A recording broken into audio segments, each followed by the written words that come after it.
Odhia mata e prayo kod ariyo nyakorom gajuang duno mara pagario ganario prayo kod abich geno mara en ni iriyo makare machiegni ahinya chenro mara many piny waikoni wech manyien mago mag siasa, mago mag thieth, mago mag somo kanyakla kod tulo amino osebedo kadhi mbele gwengo ma Transmara e kaunti no Narok dute chenro mara many piny go kodwa mbaka lai en ari adek auchiel nono wantie live Facebook Ramogi TV KE mbui mar X kachiel gi Ramogi TV Kenya mbui mar YouTube. We are now embarking on closing in to the perpetrators of this crime, the inciters. We have so far arrested some individuals, about 6 of them, and they are going to be taken to court. Ji auchiel osemaki kotenre gi tulo mosebede gwenge ma Transmara e kaunti ma Narok ka kum mar wuoth mandalo 30 dhi mbele e gwengego.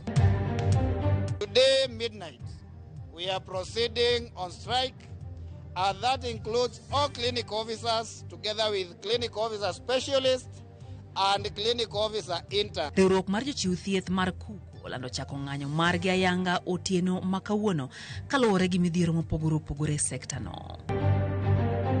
Na wabedo ka customers mang'eny. To gokinyi sani tero ka customers osebiro kata dhana par madwani losne gereche mag 300 kata omena gorogoro moro 5. But sani customer tin. Jo hala bwa ma Homa Bay ywak ni jopiny ok nyiew gi sikuku kaka ne gigeno kaluwore gi pek mar ngima. Machiegni nyakorom gajuang jaloko en Belinda Phillips nyinga Lydia Hoke wacho kod county no Narok kama chiji auchiel nyaka sani osendhe kaluwore gi tulo ma Transmara ka moko kuom jogo mosemaki oting'o MCA magweng Lolgorian. Jalup gai mar obila Eliud Lagat oyangone gi medo jiwarite gwengego e kima jatend piny Kenya William Ruto ogolo siem mager ne jogo manyao tule gwengego. Ochieng Elvis chako nora many piny. Obila oyangoni rita kwe chako dok kare gwenge mopogore ma Transmara matulo osebedo moweyo ka oganda mathoth oringo mieregi ka koro jopiny moko chako dok e mieregi. Since Saturday, we've had calm. The entire that belt of Lolgorian to Murwadiki and Angata Barakoi is now peaceful. Mae timore kaluwore koda pedho mager mosebedo kitimo. Momiyo nyaka sani obila osemako cheja auchiel mitudo gi tulo e gwengego. We are now embarking on closing in to the perpetrators of this crime, the inciters, the financiers of this crime. Kaka yor medo jiwarita, omedo ni kum mar wuoth ma saa 12 odhiambo nyaka saa 12 okinyi e gwenge 19 gonde pod biro dhi nyime. The situation is that the curfew will still be sustained until we are 100% comfortable that normalcy has returned in that particular area. Jatend piny William Ruto bende kawuoyo e kaunti ma Baringo onyiso jogo manigi bunde gwenge ma Transmara mondo oduok gi mapiyo kaka nyalore. Kuna wajanja wengine wahuni wameenda sasa kule Transmara, wanaua wananchi kule. Juzi polisi wamegazette hiyo area kwamba ni area iko disturbed, area iko na matatizo, itawekwa curfew na hawa watu watarudisha bunduki, na wasiporudisha bunduki watakiona cha mtemakuni. Eliud Lagat kawuoyo gwenge ma Isili omedo ni jodak ma gwengego onyakwe. Just a small number of criminals that we are going to deal with them as criminals. We want those criminals to be taken to court and to leave people of Narok, to leave people of Angata Barakoi and Lolgorian to enjoy their Christmas, to enjoy their festive season, and to enjoy peace and continue with their socio-economic activities, which is very important to us and to the country as a whole. Kamano bende, omedo ni obila oseketo kone mopogore kinde mag sikuku, to ahinya ya peyni maneno ni arita obedo makare. We are ready for Christmas festivities that will take us through to the beginning of January. We have deployed, and you've seen, we have enough deployment, especially on the road management. We have police officers all through. Ochieng Elvis, Ramogi TV. Riwruok mar jochiw thieth kidieny mar clinical officers olando chako ng'anyo margi ayanga kochakre saa 6 otieno ma kawuono bang' winjruok tamore bede kindgi kod sirikal. Giwacho ni migawo mar thieth oserem chiwo luor ne winjruok mane gibedo godo e wi kwayo mar medo gi osara, ndiko apisas mag Universal Health Coverage e yo mongirore kod neno ne giyudo okumba manyien mar thieth ma bende giyo duto koseketi e tim. Cynthia Onyango ntiere kod ler. Odong' seche machuok kende to jochiw thieth mong'ere kaka clinical officers chako ayanga ng'anyo margi kuonde thieth duto ma pacho ka moting'o nyaka osiptende mag counties, okang' madhi kelo rochruok mokalo e chenro mag thieth e osiptende duto mag sirikal e piny Kenya. Jakom mar riwruok mar Kenya Union of Clinical Officers ma bende ong'ere kaka KUCO chiko jochiw thieth duto manitiere mabul mar riwruok margi mondo kochakore saa 6 mar otieno we tijgi nyaka chop sirikal ketie tim kwayo margi. Ka giseyo kuku mar tend governors kod migawo mar thieth magiwacho ni osebedo kabuono kwayo margi. Today midnight we are proceeding on strike. That includes all clinic officers together with clinic officer specialists and clinic officer interns. We made it crystal clear that the reason as to why we give the 21 days is because we were giving them time so that they can be able to resolve the issues in dispute and so that we did not have to proceed on strike. Gilero ni okang' makama gikawo bang' migawo mar thieth nyiso yulo e tijgi mar keto kokgi winjruok mane gisebedo go kod apisas marango chenro mag chulo sara pachoka SRC machunogi mondo ging'uk chenro duto mag thieth. The other unfortunate bit, and especially for the Ministry of Health, is that we have already concluded the CBA. SRC has already given its approvals. The CBA is printed and has been with the CS for the last 3 months. He has not found some time to put his signature on the CBA. You can imagine, we are going on a strike because Duale has not found time to sign a CBA that is concluded and approved by the SRC. Gikwayo sirikal mondo par makare midhiero ma okang' makama dhi kelo kaluwore ni en kinde ma nyasi thoth kendo masiche mag apaya bende ohinyo bedo ka yo ma jopiny dhi yudogo thieth e kinde mowinjore dhi bedo kod ng'ikruok maduong'. It is so bad that it is going to be holiday session where we see an upsurge of diarrheal diseases. People who travel to malaria-prone issues go and come back with a lot of malaria, issues of road accidents, and there are not going to be people to help these people when they come to the hospitals. So to the employer, if you really love the Kenyan people, please sort our issues so that clinical officers can continue treating Kenyans. Apisas gi kata kamano oketo ler ni ponono sirikal yibet kod gi piny e kinde moro amora kendo keto kokgi winjruok ma gidwaro to gibiro dhi nyime kod chenro mag chiwo thieth ne jo Kenya. They still have time mpaka leo usiku saa 6. Wakituita saa 4 usiku we will be available. Wakituita hata hiyo saa 6 usiku we will be available. Lakini wasipokuwepo kufika kesho, mahospitali zote zile za rufaa, zile za referral, zile za nyanja za chini, level 2, level 3, level 4, zote tutatatiza shughuli ya afya. Giwacho ni gisebedo kod horuok kuom kinde mathoth kendo kaluwore kod okang' mar migawo mar thieth rem chopo mondo giket kokgi e winjruok to dhi chuno mondo gin bende gichop chon e nyasi mar sikuku. We have been patient enough because the return to work formula that this is based on was to be implemented from September last year. And we have waited for a whole year and several other months for the implementation to take place. It's the government which has gone on strike, and we are calling upon all the clinic officers across the country. We just joined the government in the strike na tuendelee na sherehe mpaka ile wakati wataona Wakenya wanafaa kureceive the much needed clinical services. Moko kuom dwaro magi uting'o meto mar osara, miyogi okumba mar thieth kaachiel kod ndiko apisas mag UHC yo mongirore e kind dwaro mamoko. Cynthia Onyango, Ramogi TV, Nairobi. Jatend piny Kenya William Ruto medo dok ne chenro mare mar chwalo piny Kenya kowuok e rang'iny pinje ma pod dongore nyaka mano mar pinje mosedongore kowacho ni obiro timo duto manyalore maneno ni ochopo kar lek ma kamano. olose gwenge ma Kimalele kaunti ma Baringo kotenegi josiasa mopogore opogore kinde mano yore nyasi mar uso diek e gwengego. Efi Nyakedi ntiere kod ler. Kama tumebadilisha mambo ya affordable housing inawezekana. Kama tumebadilisha mambo ya matibabu inawezekana. Hii safari ya First World inawezekana. Allah. En gino ma pod medo nyuolo paro kind josiasa kod oganda kaponi obiro nyalore. Jatend piny William Ruto kata kamano owuok mager kendo tung' mosuo gi jogo mapingo lek mare machwalo piny Kenya kowuok e rang'iny mar pinje ma pod dongore nyaka mano mosedongore kata first world countries. Lek mawacho ni obiro chopo gi yore duto. Wale watu nasikia wanasumbuka sana na mambo ya first world. Wengine wanasema sijui Singapore nini, sijui Malaysia, sijui nini, sijui Korea. Mimi nataka ni repeat.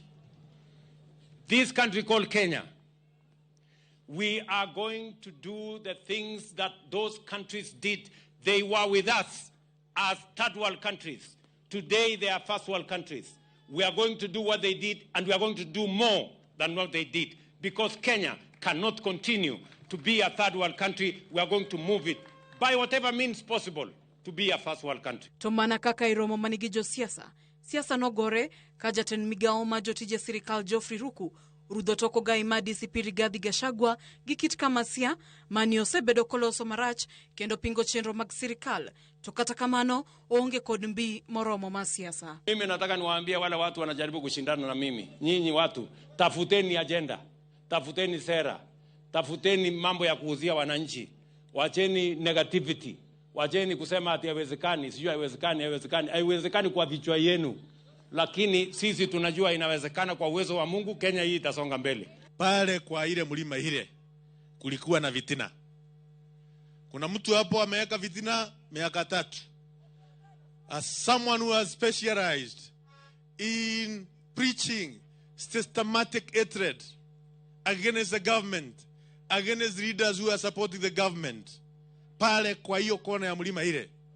Lakini wakati alipewa nafasi aweke mtu yake pale mbele north, Your Excellency, hiyo mtu alikimbia, alitoa njasho, aliumia, aliingia kwa msitu, tulifukuza yeye, akaenda nyumbani. Kwa hivyo msije mkandanganywa ati kuna mtu yako na kura ya mlima kwa mfuko. Hakuna. Kama ako naye tungeona. Ekindego Ruto singo chenro mopogore opogore kaka chwalo teko stima mabiro konye chwalo dongruok e kaunti ma Baringo. Opoyo chal mar arita magisani odoke wang'e kochiwo siem mager ne jogo mapod nigi gige lweny kendo rocho arita e gwengego. Kuna watu wamehepa hapa bado wanatembea na bunduki 2-3. Bunduki mimi nataka nishukuru. Bunduki mmerudisha karibu yote. Yule mtu ambaye bado hako na bunduki kwake alete. Otherwise we will come for it. And you know the consequences when we come for it. Sijui kama tunaelewana. Efi Nyakedi, Ramogi TV. Jakom ODM Gladys Wanga koni odiwa tiyo gi leo mare maneno ni kwan mar mine ma oyiere leo opogore omedre counties mago makaluo e yiero maduong' mag 2027. Wanga koni gwenge makaluo ne gitend mine ma oromo kendo mine mathoth ma osebedo e telo osenyiso ni ginyalo tiyo e leo opogore mano yiergie. Ka okoni kaka jakom ODM dwaro mare en neno ne mine mathoth odonje telo gi otiko mar ODM kochopo 2027.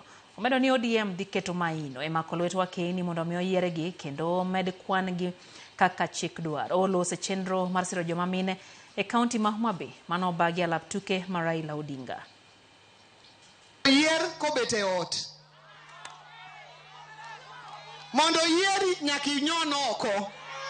Nyaki yie mondo yanyi. Nyaki yie mondo chami be matin. Nyaki yie mondo iwuog oko. Kora dwa kwau mine man josiasa.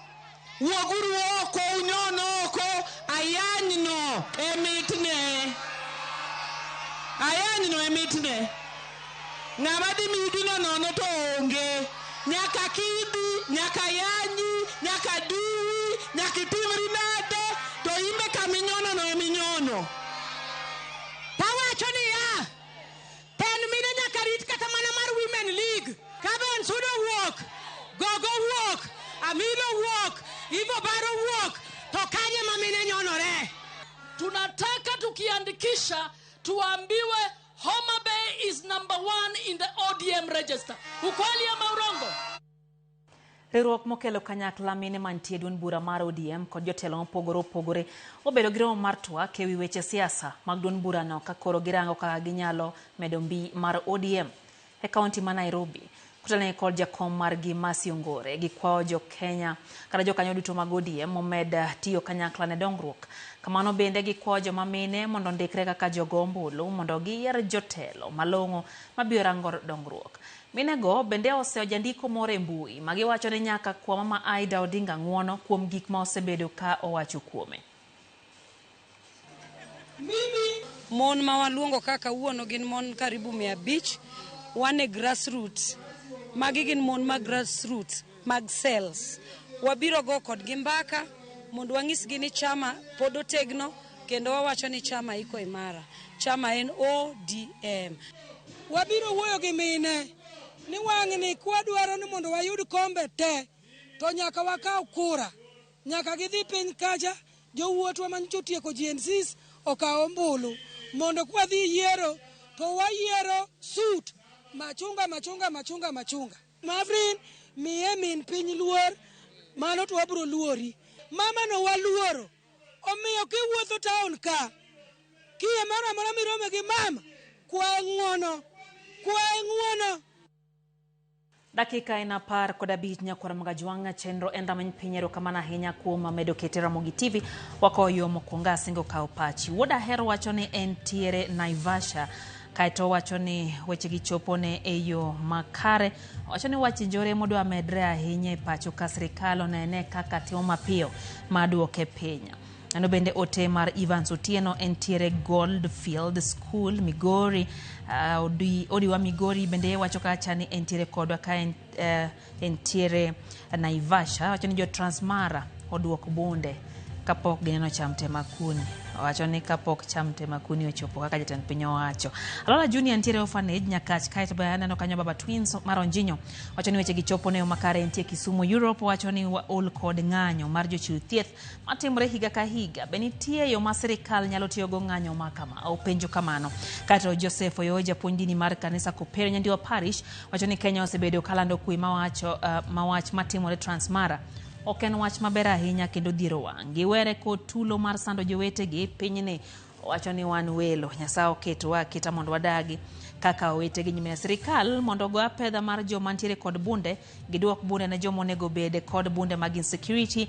Wacho ni joka Nyawande ma joka japuonj leta okaw mo siro kama na ahinya. Oyo mtinya kwaro mga juang chenro ni en ramany piny odo kod mathoth med chwalo ote magi kikidhi mabor.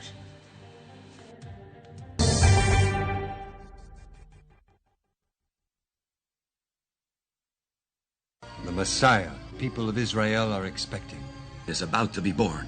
The prophet spoke of a king who would save the world. Look how big and bright that star is. It's a good star for he who knows how to read its sign. The shining of the star symbolized the birth of a new dawn, a new king. What's his name? His name is Jesus. It's impossible.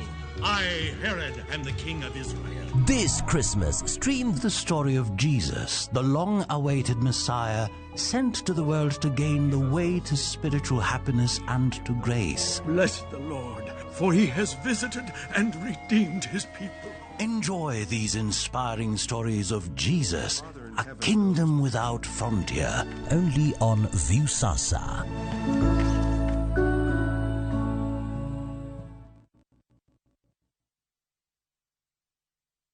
Are you a Kenya government civil servant na uko na ka emergency? Maybe your child is sick, rent is due, or unexpected trip came up. Usijibox kwa noma. Borrowing on MyMobi is now upgraded to a whole new level. Forget that old story of filling out forms or waiting for HR to approve your loan.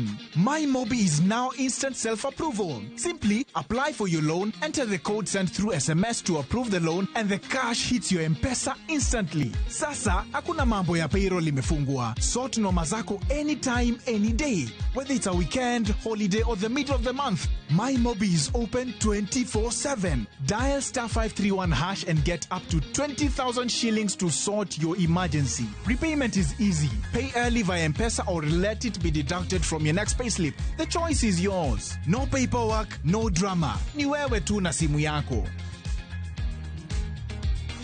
With MyMobi, now you're in control.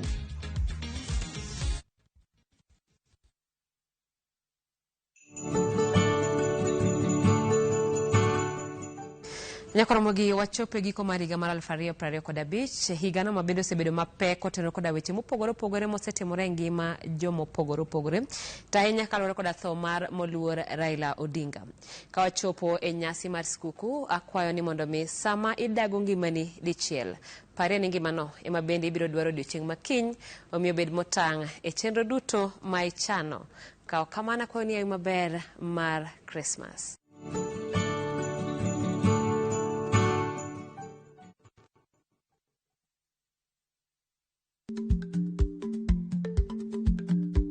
Chako chon loyo dhi kajuoga, ma tiende ni bedo gi ikruok momondo, geng'o masiche kod midhiero mang'eny mabiro e ngima dhano.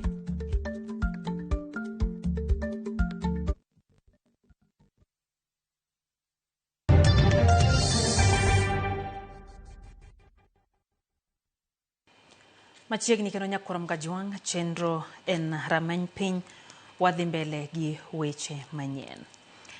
Higa orumo kendo mae higa ma obedo higa mokwongo Jatend piny Kenya William Ruto obage twak kod riwruoge mag jopuonj kendo golo singo mopogore opogore ka jopiny penjore ni be singogi biro chopo kare. Jitho mondi obedo piny jagoro mar riwruok mar jopuonj mar KUPPET Akelo Misori ka gimenyo dongruok ma jopuonj osenene higani kaachiel gi ywak ma bende pod nitiere. En 13 dwe mar 9 higani jopuonj mawuok e riwruoge ma opogore opogore ne oyudo thuolo mar limo kar jot mar jatend piny William Ruto kendo ka twak ne obedo mathoth mane owachi kendo mane osingi bende ne osingi. Walimu wanaenda kufanya nini State House? Mbona hii mkutano inafanyika State House? Mbona sijui nini, maswali mingi. Mimi kwa sasa ndio mwenye hii boma. Ndio. Wabedo piny kod jagoro mar riwruok mar KUPPET Akelo Misori kendo wamenyo lemo mar omoni ne okelo ne jopuonj ahinya to manie bwo riwruok mar KUPPET. Motelo ne romoni Akelo gora menchien kendo lero kama ne gichako nenie ler kinde mane gigose e winjruok mane dhi medo jopuonj osara. 2021 ne omiwa pesa ma nuar sign document mane onge gi pesa koro jopuonj ne ng'ur kabisa. Kane gik mid-year this year to pesa ne okoket kate budget, koro ywakwa ne umorore. Koro jopuonj noyudo between 5 to 29.5% mar salary increment. Mano en a big stride. Romo mar tarik 13 kar jot mar jatend piny bende ne okelo lokruok e okumba mar thieth ma sani jopuonj tiyogo kendo gitieko dwe okumba mar thieth mar SHA kalamo gi maduong' en ni mondo giyud thieth ma owinjore e ute thieth duto ma ok ong'adgi oko ma dhi e ute thieth moko. Kochakore 2015 nyaka sani wasebedo under management of a private insurer ma no chakore gi Ion, then Minet Insurance Brokers, then MKL. To wadwaro ni mondo jopuonj owuok in irrespective kama odhi thiedhe so long as ni en under the cover, mondo jopuonj othiedhi just like any other person mowuok in any facility. Kik uriti nyaka obed ni en referred, tikech kodito kamano to koro jopuonj dhi hinyore. Ndiko mar jopuonj pod en gima gipuoye sirikand William Ruto. The teacher gap nobedo bridged to some extent. Teacher gap manobedo bridged how? Kane wan gi transition mar junior school ne the government nondiko mokwongo 56,000 teachers. Kaito 56,000 teachers kendo gichaki mero 20,000 teachers. Ma sama kuro wawueni wa hope ni the government buru chako medo 24,000 teachers. Mama no dhi miyo wabedo gi 100,000 teachers a period ma romo 3 years kende. Mano gima pok otimore e historia mar Kenya kaluwore gi employment mar teachers. E romo mar jatend piny kata kamano ne ng'uro neno ng'ur mane okolosie nyaka chieng' kawuono kod jatend piny kata mana telo mar migawo mar somo. Ywaruok manitie e kind jopuonj mag junior school kod telo mar skunde mag primar. Kuom kinde jopuonj mag junior osebedo ka ywak ni thoth skundegi ok yud dongruok maluwore gi omenda ma ichwalo ne jopuonjre ka jopuonjre. Capitation, for example, provides that every school be provided with electricity. Every junior school, there's electricity, there is internet. It has to be provided. But it is true that many schools don't have those things. And this is the third year. A huge percentage of this capitation is not doing the purpose that is supposed to serve. It is serving individuals. Unapopatiwa pesa, unapopatiwa kitu cha serikali, lazima kuwa accountable. So we also pushing for accountability. Yeah, because right now the government and the TSC is more concerned about what the teachers doing, but not or how the learning is taking place. Akoro dwaro gima duong' en ni mondo omigi telo margi giwuon. Keto ni jopuonj mantiere that level bedo administered like this. Ok en gima tek at all. Nikech aparo ni Judy ing'eyo ni wan gi Kenyatta University ka. Kata mana Moi University ma Eldoret. Kidhi kanyo to yudo ka nitiere Moi University Primary School. Kidhi Kenyatta University Primary School. Mantiere gi head teacher ne ma ok report to the vice chancellor.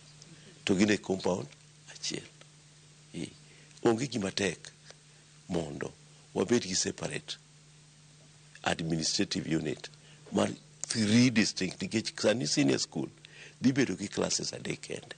Wach mar miyo japuonj ting' mar puonjo kit somo mane otiegorene bende kupet koni nyaka migawo mar somo kaachiel gi duol mandiko jopuonj rangi. Curriculum change ni dwaro nitiere appropriate personnel ma facilitate the learning areas mobile established. Niki samane curriculum design iloko subjects, areas, content moko mantie form 3 nitie nyaka grade 8 sani. Curriculum the subject content nitie nyaka grade 8. A learning area mantie kanyo kwan mitimo kanyo ogin kwan mag manie form 1 chon. En gik mobedo brought down. Kato kendo wan gimiluongo ni pathways.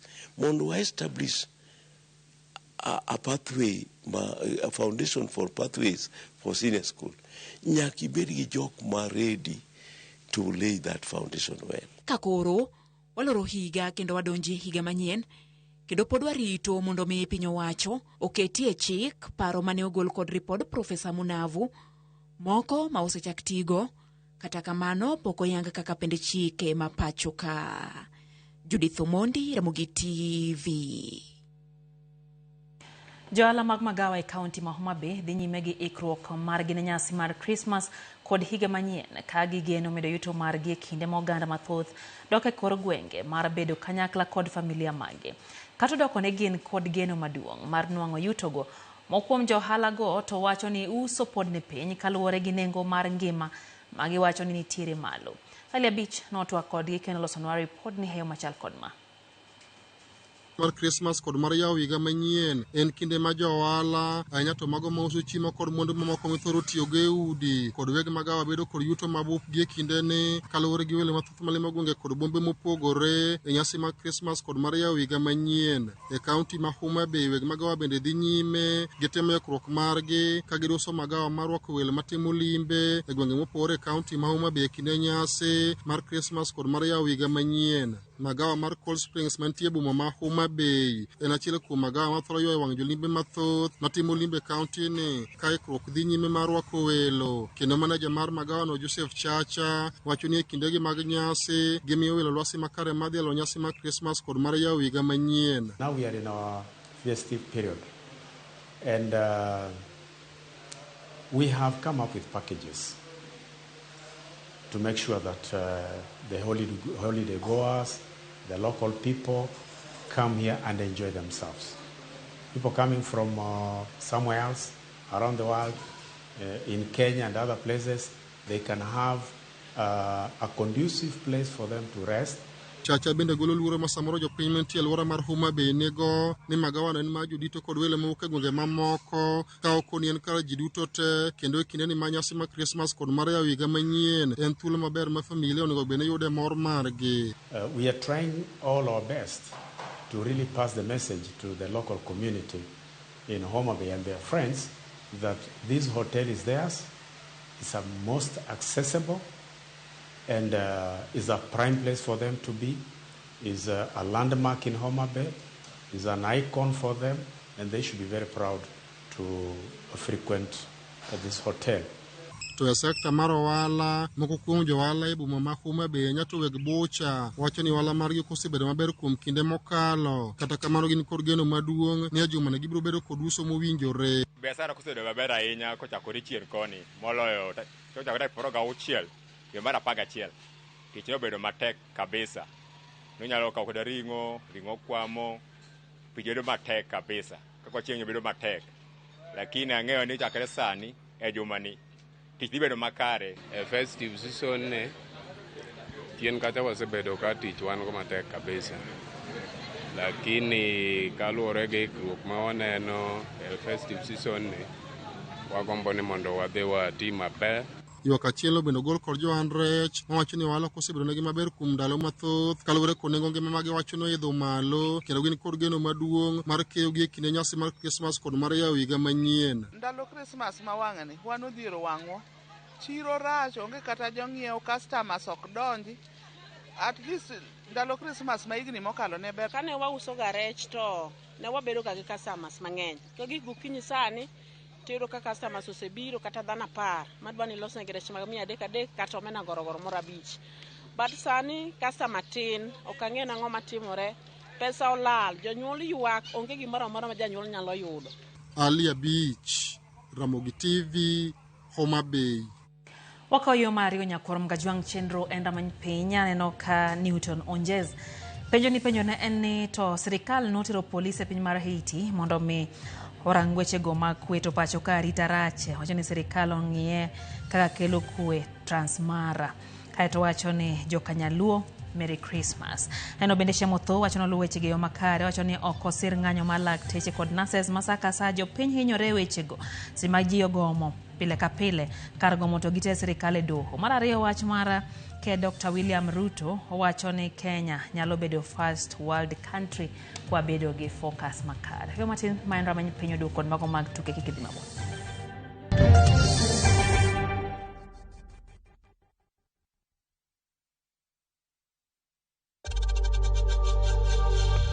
We know times are tough, so save money by buying airtime from M-Pesa to any network with zero transaction fees. Dial *487*2# and get your airtime PAP with zero transaction costs.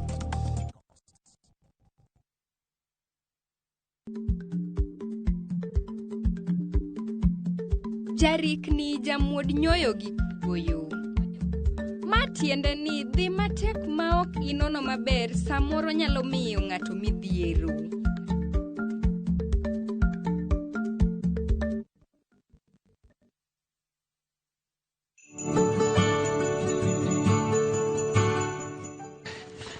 Dia wacho karen wach mane? Antiko. Ida maya gira matini. Ai antiko ama inade tano kama Christmas. Dosani wane mood mar mor antiko. Karimbi ng'e gino. Ang'e gino. Emomiyo Nyakaramogi Ajwang kowuok kuoma antiko kachiel kod odieza wadwaro nu Merry Christmas.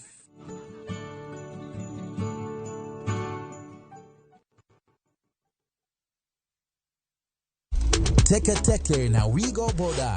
Chanua Jam, fika on time at the lowest charges in town. Vaa helmet and ride in style. Ni safi, ni safe, na ni easy kwa mfuko yako. Wigo, your trusted ride. Download the app now. Ama SMS Wigo to 20425. You'll fike right on time. Wigo, your trusted ride.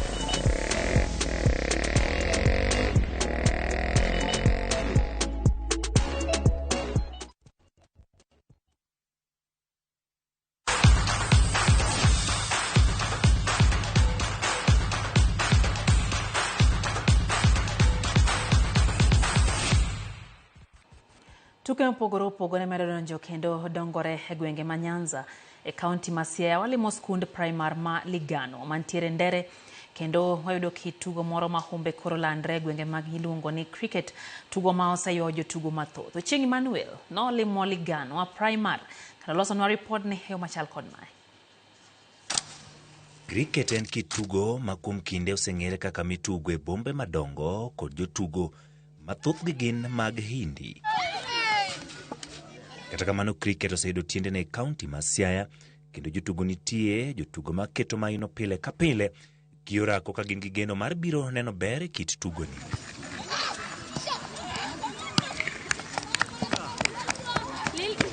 En tugo manigi chike mage kendo gige tugo mage yangore makare. Opira, pap kod gik machalo kete mong'ere kaka bats ma itiyogo e chwado opirano ka jotugo ringo kendo kwano kwan rounds kapok opira omaki kata kel kar bae. Jotugo kama onywando nyiri matindo kod rowere timo rako kendo gitugo tugoni ma kuom kinde osewene wasunge kod wahindi kendo wengegi kod ka gitimo rako nyiso kaka gihero tugoni. Waromo gi kocha margi Joseph Odhiambo kendo yangonwa ni cricket osetuge gwengegi kuom higni 6 sani. Joseph wacho ni en owuon ne osetugo cricket kendo mae ema nomiyo ka oduogo pacho ne ochako tiego tug cricket. Natugo football ma switch career. Eventually aduogo ma chako tugo cricket. Kendo ka cricket koro kendo ber. Cricket anasomo in Indian school in Limuru and used to play cricket. Then I liked the game and later came to introduce the game here at home. Cricket ni wase introduce kai for almost 6 years kawa tugo cricket. Mawadhiga mbele sani mwan kai Siaya wan gi almost wakava schools. We have a Ligano Primary School Kamonti kai wan gi Gombe Primary, Segere and Palpal Primary School. Olerono jotugo kod ting' margi kaachiel kod kuonde ma gitugo kod kaka ikwano points. Cricket en gi sample ariyo, nitie cricket with boundaries gi cricket without boundaries. Koro sani nitie kaka cricket nitie turf miketo ga mare matin, running turf miwite mpira no. To koro turf no kende menga important, lakini koro wan watiyo mana gi pap ma kawaida nikech onge gi turf podi. To space no kosa tigo kisabayo mpira mo go mpira to nyalo kawe from any end tiduoke koni. So sami duoke koni you make a run, and when we make a run that's how we count the chances, the trips we make go mikwano. Koro nyathi ngama chung kae mokuongo mabayo mpira ilongo ni bowler, en mo ball. To ngama nitie kocha ilongo ni batter, emo bat, ogo bat. Alafu emo kama ball temo make run. Kujuma nitie woko kucha, nitie mantie toge kae bantie wicket keeper, emo ka ball. Alafu joma nitie kucha koro gin girito mpira. Gima kidwa duoko mpira e pap. To koro cricket with boundaries en nitie kama ketoga mpaka with boundaries. Maka mpira odhi koro ikwano goals ikwano ni mang'eny. To without boundaries en igoe nyaka kumora amora to nyaka lawe baduoke e pap. Yes. Japuonj e skund primar ma Ligano Vincent Otude yango ni higa ma 2018 eka cricket ne odonjo e skund primar ma Liganwa kendo miyowa sigana. So kano chopo the year 2018 to through Jose the coach neno biro kod welo moko kae from United States of America. Negi puonjo ne group mar Nakada. Negi puonjo about drug and substance abuse. To negi introduce negi puonjwa through cricket. Koro no abed assembly pap ka. To puonjo some drills about cricket kod some rules. They were talking about ABC, abstaining, being faithful and the rest. And negi nso ber cricket. So from there, no chako discuss with Jose. Waluongo some of my colleagues wabedo trained kai. Wasebedo trained kai twice cricket. Koro from there, kano chako puonjo kito doko no ka most of our learners time maber nikech nitie jomoko ma ok ber e football, drama bende gionge, athletics be gitime maber. But kano atemo gi cricket kono no ka gitimo maber. Jotugo matugo cricket bende yango mor ber kod gimomiyo ne gichako tugo cricket. Cricket na chako tugo kani i grade 5, kani grade 5 mana neno ka nantie mnawedo ka dhi kamon Gombe, naneno ka ji tugo cricket. Ema kana duogo iskundwa kae to coach nobiro kod japuonjwa mar sport luonge ni Vincent na gipuonjowa kaka itugo gini mos. Then bang to nwang'eyo. An cricket nachako tugo ka an ja grade 3 to gima ne o encourage mondo atim tugo ni en ni naneno ka jowetena ne dhi kata e trip gidhi compete giduogo ka gi win gi omigi gik moko. An be koro na amor ka abedo encourage ba wacho na bende kara ka jok moko nyalo timo tugo ni ta bende kara anyalo tugo. Coach kane obiro to newapo ka coach gin jogi obiro to gibiro nwa kod gigo to waneno to wawachne ti gigo waneno ga e school kae to koro nwa penjo ala then gimiwa instruction ma wanyalo. Tuke makamagi osedonje kor gwenge. Maduong' modong' en sirogi mondo ginya gilos talanta kendo gikel ber mathoth. Ne Ramogi TV, an Ochieng' Emmanuel.